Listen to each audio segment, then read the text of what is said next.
Hi guys! Let's organize Krisha and Kylie's food cabinet.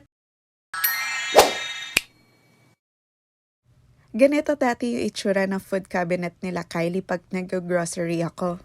Then nakita ko tong acrylic food organizer dito sa TikTok. Ang ganda pala kaya bumili na rin ako para ma-try at maiayos yung food cabinet nila Kylie.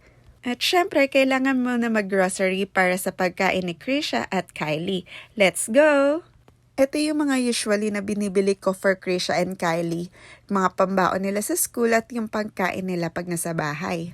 Kayo mga mommies, ano ang mga binibili nyo para sa mga kids nyo? Pag namimili ako sa grocery, good for 2 weeks na yan para kay Krisha at kay Kylie. Ang hirap din mag-budget at mag-isip kung ano yung mga ipapabaon natin sa mga kids natin. May mga ideas ba kayo, mami? Share nyo naman sa akin, no? Stress reliever ko tong potato chips. Si Kylie naman, ang favorite is yung piatos, yung cheese flavor. At kay Krisha, yung Vicat. Mga mami, sana ang favorite drinks ng mga anak nyo? Si Krisha and Kylie kasi ang favorite nila is yung Minute Maid, Zesto, Four Seasons, Yakult, and yung Delight. Syempre, hindi pwede mawala ang bread pan kasi favorite nila to. Pati yung Magic Flakes at yung Smileys. Tapos na ako mag-grocery para sa food ni Krisha at ni Kylie. Pag uwi, aayusin na natin to sa organizer na nabili ko dito sa TikTok. Ayan, let's organize na mga mami para mas madali natin makita kung ano yung meron pang stock sa mga food ng mga kids natin at ano yung mga wala ng stock. Ang ganda tignan, di ba?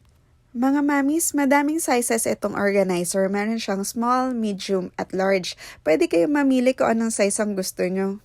Let's organize Coco Crunch and Quaker Oats, yung favorite ni Krisha. Sobrang affordable na itong organizer mga mamis at ang ganda-ganda pa ng quality. Itong small organizer, pwede siya lagyan ng mga candies, gummies, jellies, and marshmallow. With cover nga pala to kaya safe na safe yung mga candies niya dito and gummies. Next, let's organize yung mga pang-stress reliever ko, yung mga chocolates at sweets. Kaya mga mamis, pag na-stress kayo, ano yung mga kinakain nyo? Ako kasi yung kinakain ko is chocolates or sweets pag na-stress na ako.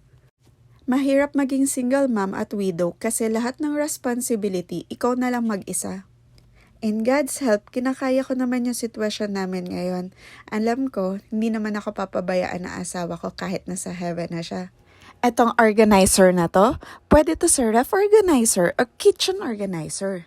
Pag naka-organize na, mas mabilis mo makita kung ano yung wala ng stock sa meron pang stocks. Mga mommies, sana pa inaantay nyo? Order na rin kayo. Worth it yung pagbili nito. Yan lang. See you on our next vlog. God bless!